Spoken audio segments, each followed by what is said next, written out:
이만으로도 액면 미달 발행할 수 있다. 그래서 3번도 틀린 말이다라는 걸 확인해 주시기 바랍니다. 자, 4번. 연 1회 1년에 한 번 이상의 결산기를 정해야 되는 거죠.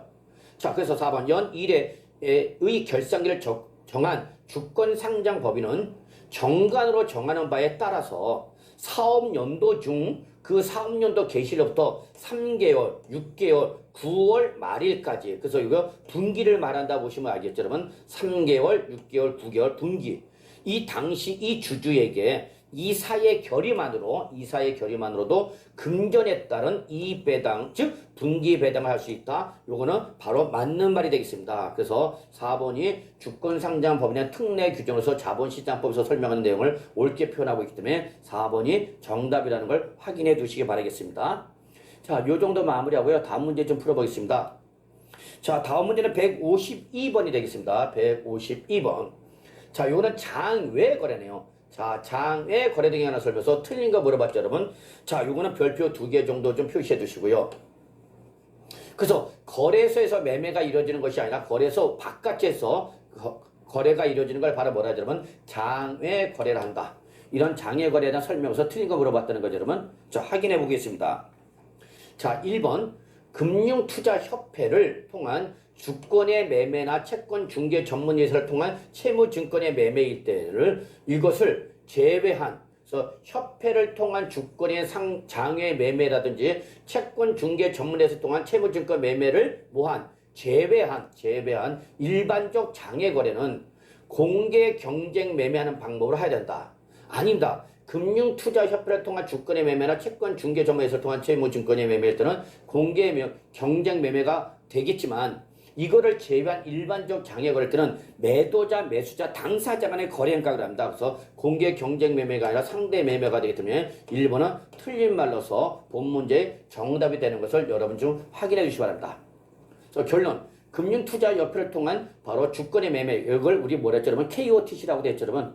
또는 채권 중개 전문에서 통한 채무증권의 매매, 이거를 제외한 일반적 장외 거래 때는 공개 경쟁 매매가 아니라 상대 매매로서 매도자와 매수자 간에 직접 거래한다, 매매한다라는 거죠. 상대 매매다, 공개 경쟁 매매가 아니라 틀렸다라는 거 잊지 마시기 바랍니다. 자, 2번 보겠습니다. 2번. 채권 중개 전문 회사를 통한 채무증권의 매매의 중개는 일반인한테는 할 수가 없고요, 여러분. 전문 투자자나 최신 간소, 우측을 말하죠. 그 다음에 그 밖에 금융위원회가 고시하는 자, 이들 간의 매매만 중개를 할 수 있습니다. 그래서 채권 중개 전문 회사를 통한 채무증권의 장외 매매는 일반 불특정 다수의 대상으로서는 할 수가 없고, 자본시장법에서 규정하는 전문 투자자나 우체국이라든지 또는 그 밖에 금융위원회가 고시하는 자간에만 중개를 할 수 있다는 겁니다. 그래서 2번은 맞는 말이 되겠습니다. 자, 3번. 투자 매매업자나 투자 중개업자는 증권의 대차 거래, 대차는 빌려주고 빌려받는 걸 말합니다. 또는 그 중개나 주선이나 대리 업무를 하는 경우에는 그때는 반드시 차입하는 사람, 즉 증권을 빌리고자 하는 사람부터 반드시 뭐를 받아야 되냐? 담보를 받아야 됩니다. 그래서 이거는 채권 보존 목적상 차입자로부터 뭐를 담보받아야 한다. 그 얘기가 됐습니다. 맞는 말이 되겠네요, 여러분. 자, 그 다음에 4번. 금융투자협회는 비상장 주권의 장외 매매 거래를 할 때 그때는 주권의 종류별로 금융위원회가 정하여 고시하는 단일 가격 또는 당사자 간의 매도 호가, 매수 호가가 일치할 때 그 일치되는 가격으로만 매매 거래를 체결할 수 있다는 거죠. 그래서 바로 요 4번도 바로 KOTC에서 비상장 주권에 대한 장외 매매 거래일 때의 그 매매 방법을 말한 거다. 이렇게 확인해 두시기 바라겠습니다. 자, 그래서 152번 요 정도 마무리하고요. 다음 문제 풀도록 하겠습니다. 자, 다음 문제는 157번이 되겠습니다. 자, 이제 공공적 법인이 나왔네요, 여러분. 자, 공공적 법인의 주식 소유 제한에 관한 설명서 옳지 않은 거 물어봤네요, 여러분. 자, 틀린 거 물어봤죠, 여러분. 별표 2개 정리해 주시기 바랍니다. 별표 2개. 자, 그럼 한번 좀 보죠. 일단 여러분 여기서 공공적 법인이 뭐냐? 뭐 일단 뭐 딱 보는 순간 대충 이미지는 와 닿죠, 여러분. 한마디로 말해서 어떤 국가기관 산업 등 이 국민 경제의 상황의 국민 경제 입장에서 아주 중요한 산업을 영위하는 법인을 바로 뭐란다 하면 공공적 법인이다 하는 거죠. 뭐 이렇게 예를 들어보면 어떡할까요? 뭐 한국전력이라든지요, 뭐 포스코라든지 우리나라 이 기관 산업을 구성하고 있는 중요한 회사죠. 자, 이런 걸 그냥 여러분 공공적 법인이다라고 생각하시고요. 이런 공공적 법인의 주식은 무제한으로 소유할 수는 없겠고요. 자본시장법에서 일정한 비율 한도 내에서만 소유할 수 있게 규제를 하고 있습니다. 왜? 공공기관이기 때문에. 자, 그래서 이런 공공적 법인 주식 소유 제한에 대한 설명 틀린 거 물어봤죠. 자, 한번 확인해 보죠. 1번.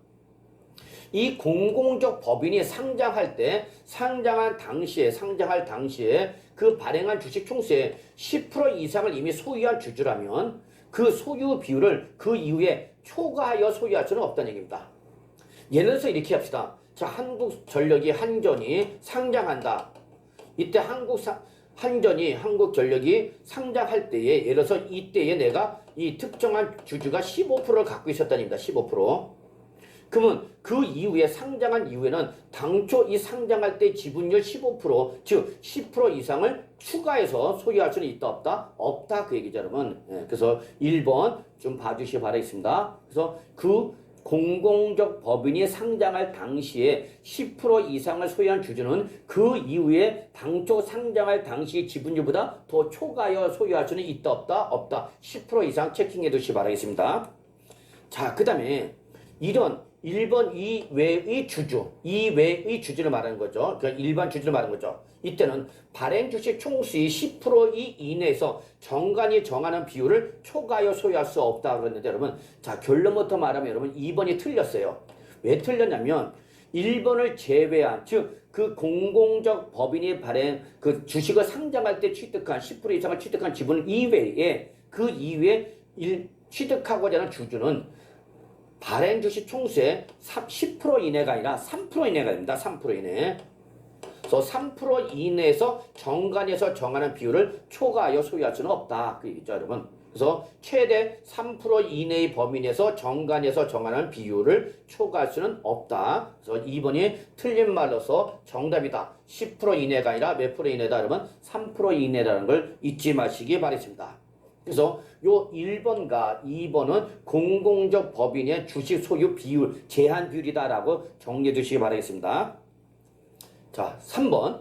외국인이나 또는 외국 법인 등은 법령에서 정하는 종목별 1인 취득 한도, 종목별로 한 사람이 취득할 수 있는 한도가 정해져 있어요, 여러분. 자, 요거는 바로 해당 공공적 법인의 정관에서 규정했습니다. 정관에서 규정하는 비율. 정관에서 규정하기는 비율이라든지 또는 종목별 전체 취득 한도를 초과해야 한다. 자, 이때에 종목별 전체 취득 한도는 몇 프로냐? 그 법인이 발행한 주식 총수의 40%를 말합니다. 40%를 초과하여 소유할 수는 없다라는 것을 잊지 마시기 바랍니다. 그래서 외국인이나 외국 법인 등은 종목별로 1인 취득 한도는 그 해당 법인의 정관에서 규제하는 비율을 초과하여 소유할 수 없고요. 종목별 전체 취득 한도는 그 법인이 공공적 법인이 발행한 주식의 최소 몇 프로? 40%를 최대 40%를 초과하여 소유할 수는 없다라는 것을 여러분이 또 역시 3번도 좀 정리해 주시기 바라겠습니다. 자, 4번 보겠습니다. 자, 법정 기준을 초과하여 했다. 자, 이런 법정 기준을 초과했다는 얘기죠. 그래서 사실상 주식을 소유하고 있다 하면 그 초과분은 법정 비율을 초과하는 분에 대해서는 의결권을 행사할 수가 없습니다. 예를 들어서 외국인 또는 외국법인이 어떤 공공적 법인의 종목별 전체 취득 한도 예를 들어서 50% 소유하고 있다 합시다. 50%. 근데 우리는 몇 프로를 초과하지 말라 해서 40% 초과하지 말라 했죠. 근데 50% 초과했다. 그러면 40% 초과한 비율 몇 프로? 10%에 대해서는 의결권을 행사할 수 없게 만들어놨다. 그 얘기입니다, 여러분. 또 그 초과 취득분 10%는 금융위원회가 6개월 이내의 기간을 정해서 빨리 어떡하라? 처분하라라는 시정을 명할 수 있다는 거 정리해 두시기 바라겠습니다. 자, 그래서 157번 문제 요 정도 마무리하고요. 다음 문제 넘어가도록 하겠습니다. 자, 다음 문제는 160번이 되겠습니다. 자, 다음은 미공개, 아직 공개되지 아니한 중요한 정보를 이용하는 행위를 뭐 하는 거죠? 금지하는 거죠. 그래서 160번 문제는 바로 미공개 중요 정보 이용행위 금지된 내용입니다. 자, 옳은 거 물어봤네요, 여러분. 자, 문제 아주 중요하죠, 여러분. 별표 3개 꼭 기억하고 정리해 주셔야 되겠습니다. 자, 보죠. 1번. 이러한 미공개 중요 정보 이용행위 금지 대상이 적용되는 법인은, 적용 대상 법인은 증권시장에 상장된 증권을 발행한 법인을 말하며 상장이 예정된 법인은 이 적용 대상에서 제외한다라고 했어요. 자, 1번은 이 미공개 중요 정보 이용 행위 금지 대상을 적용받는 법인은 당연히 상장된 법인, 즉 상장 법인은 물론이고 아직 상장은 못했지만 상장이 예정됐다. 이때 예정됐더라도 6개월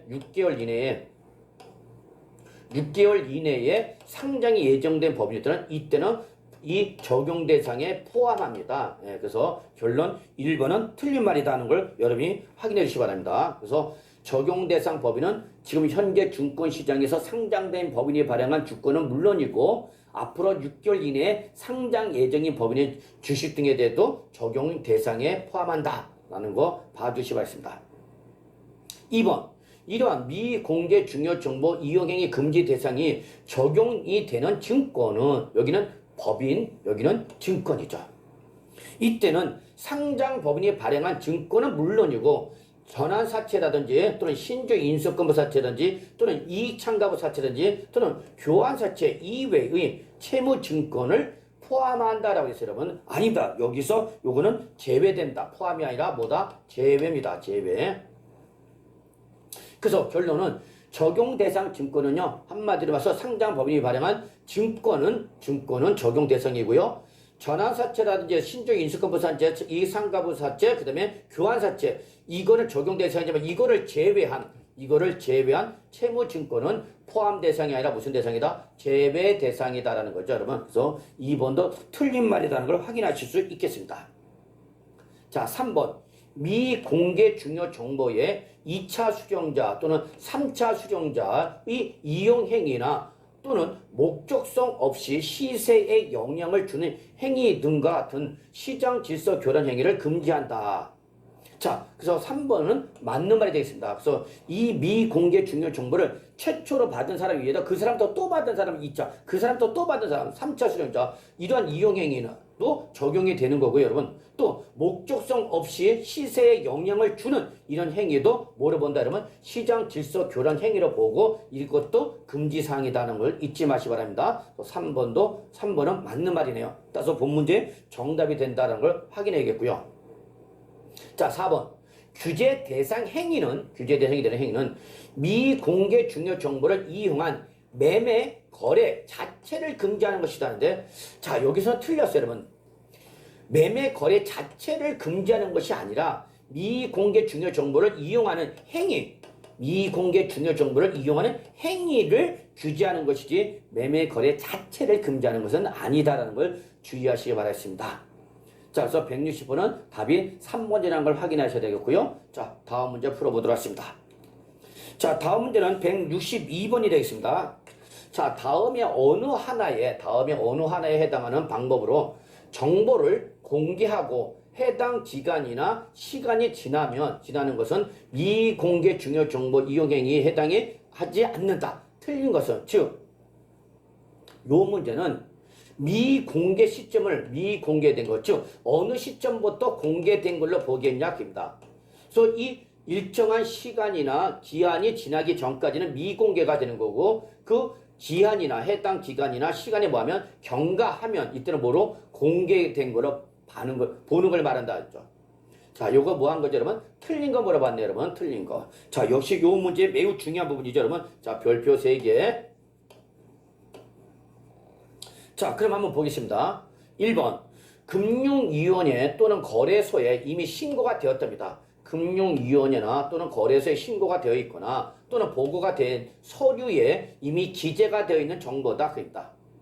그러면 언제까지를 미공개 정보를 보고 그 언제부터 공개된 정보를 볼 거냐 그 얘기입니다, 여러분. 이럴 때에 1번은 바로 보시면은 그 내용에 기재되어 있는 서류가 어떻게 된 날, 비치가 된 날로부터 1일, 일일이 경과하기 전까지는 미공개 정보가 되는 거고요. 일일이 지나가게 되면 공개 정보로 바뀐다는 겁니다. 그래서 여러분 여기서 비치된 날부터 며칠 이내 일일 이거를 꼭 좀 기억해 주시고 일일이 경과하면은 공개 정보, 일일이 지나기 전까지는 뭐가 되는 거다? 미공개 정보가 된다는 것을 잊지 마시기 바라겠습니다. 자, 그 다음에 2번 보겠습니다. 금융위원회나 거래소가 설치 운영하는 전자전달 매체를 통해서 소위 말하는 이제 인터넷을 말하는 거죠, 여러분. 인터넷. 이런 인터넷을 통해서 내용이 공개가 되었다. 그러면 그 정보는 언제까지 미공개를 보고 언제부터 공개를 볼 거냐입니다. 그러면 이때는 공개가 되면 공개가 된 때부터 3시간이 경과되기 전까지는 미공개. 3시간이 지나가면은 이제 뭐로 바뀌는 거야? 공개된 정보를 보겠다. 그 얘기가 되는 거죠, 여러분. 자, 3번. 일간 신문, 뭐 여러분 잘 아시는 뭐 중앙일보, 조선일보, 뭐 한겨레신문 뭐 이런 일반 신문을 말하는 거죠. 또는 한국경제신문 등 어떤 매일경제신문 있지 경제 분야의 특수 일간신문 중 전국을 보급적으로 하는 2 이상의 신문에 그 내용이 어떻게 됐다면 게재가 되었다. 한마디로 신문에 게재가 된 정보는 어떻게 할 거냐 그 얘기죠, 여러분. 자, 그럴 때는 그 게재된 날로부터 3시간이 지나기 전에는 미공개 정보고 3시간이 지나면 공개된 정보를 보겠다고 했는데 틀렸습니다, 여러분. 자, 요거는 신문에 게재가 되는 거기 때문에 오늘 우리가 신문 인쇄 발행해서 인쇄하죠, 여러분. 인쇄를 하고 나서 조간하면 그 다음날 새벽에 이제 뿌리죠. 그렇기 때문에 이때는 그 신문 등에 게재가 되는 그 게재된 날, 그래서 바로 그 다음날 게재된 날부터가 아니라 게재된 날에 0시부터 다음날 게재된 날 다음에 조금 다시 설명드리면 게재된 날의 다음날 오전 0시부터 6시까지 오전이 아니죠. 6시간이 경과하기 전까지가 된다는 걸 잊지 말다. 그래서 3시간이 아니라 게재가 되면 게재된 날에 6시간이 경과되기 전까지는 미공개를 보는 거고 게재가 된 날 다음 날에 6시간이 지나가면은 이제는 뭐로 본다? 공개가 된 거로 본다. 그래서 여러분 틀렸다. 3번이 정리해 두시기 바라겠습니다. 다만 이게 요즘 신문도 다 뭡니까? 여러분 인터넷 우리 뭐 다음 네이버에는 다 올라오고 버리죠. 자, 이렇게 전자 간행물을 통해서 올랐다. 그때는 게재된 때부터 6시간이 경과되면은 그때는 공개된 정보를 본다는 거. 그래서 3번 꼭 좀 틀린 말에서 정답이 아니고 요 내용을 꼭 좀 정리해 주시기 바라겠습니다. 자, 4번. 전국에서 시청하시는 뭐죠, 여러분? 지상파 방송이죠, 여러분. 지상파 방송을 통해서 그 내용이 방송됐다. 그러니까 TV로 나왔다는 얘기죠, 여러분. 그러면 방송된 때부터 몇 시간, 여러분? 6시간이라는 걸 잊지 마시기 바랍니다. 그리고 결론 162번 꼭 좀 잘 정리해 주실 걸 부탁드리면서 다음 문제 넘어가도록 하겠습니다. 자, 이번에는 우리 164번 문제가 됐습니다, 여러분. 164번. 자, 내부자의 단기 매매 차이 반환 제도에 관한 설명서 올바른 거 물어봤죠. 자, 올바른 거 물어봤네요. 자, 본 문제는 상당히 중요하기 때문에 여러분 별표 3개 정도 표시해 두시고요. 꼭 좀 기억해 두셔야 되겠습니다. 자, 보죠. 1번. 주권 상장 법인의 모든 임원과 직원 또는 주요 주주가 특정 증권을 매수를 했다. 그 매수를 한 날로부터 6개월 이내에 뭐 했다? 매도를 했다. 또는 특정 증권을 매도를 했다. 그런데 그 6개월 이내에 다시 그 매도한 증권을 다시 뭐 했다? 매수하였다. 그래서 이익을 얻은 단기 매매차여서 단기 매매 차이가 할 때 단기는 여러분 몇 개월 이내임을 알 수 있다, 여러분? 6개월 이내임을 알 수 있는 거죠. 6개월 이내. 이때 적용하며 손실을 회피한 경우죠. 손실을 회피한 경우에는 그러하지 아니한다. 자, 이 지문이 맞았냐 틀렸냐 그거 물어본 거죠, 여러분. 그러면 일단 여러분 첫 번째 1번은 틀린 지문입니다. 틀렸다. 왜 틀렸냐면 첫째, 적용 대상은 여러분 모든 임원과 주요 주주는 맞는데 여러분 직원이 틀렸어요. 직원은 모든 직원을 말하는 것은 아닙니다. 모든 직원을 말하는 것은 아니다. 그래서 뭐 기획이라든지 회계라든지 재무라든지 어떤 특정한 정보를 입수하는 지위에 있는 직원만 대상이 되는 거고 모든 직원을 대상으로 하는 것은 아니다라는 거 잊지 마시고요. 그 다음에 반환 대상은 이익은 물론이지만, 즉 이익은 물론이지만 손실을 회피한 경우에도 적용합니다. 그러하지 아니한다가 아니라 적용한다가 맞는 말이죠. 그래서 결론은 1번은 틀린 지문이다라는 거죠. 근데 뭘 물어봤죠, 여러분? 올 바른 거 물어봤죠? 답은 아니죠. 자, 2번. 반환 청구를 할 수 있는 자는, 반환 청구를 할 수 있는 자는 그 법인이 하나면 안 돼. 자, 역시 여기서 틀렸습니다. 법인이 원칙입니다. 법인이 원칙. 그리고 예외적으로 그 해당 법인의 누가 주주가 반환 청구를 할 수 있습니다. 다만 이 주주는 직접 자기가 그 반환 요 단기 매매 차익을 얻은 자한테 직접 반환 청구를 할 수 있는 것은 아니고 일단 주주는 그 회사에 그 법인에게 야 그 단기 매매 차익 얻은 사람한테 반환 받아라고 청구할 수 있는 거죠. 일단 법인한테 청구를 하는 거죠. 그러면 그 청구를 받은 법인이 2개월이 경과가 되도록 그 반환 청구를 안 하도록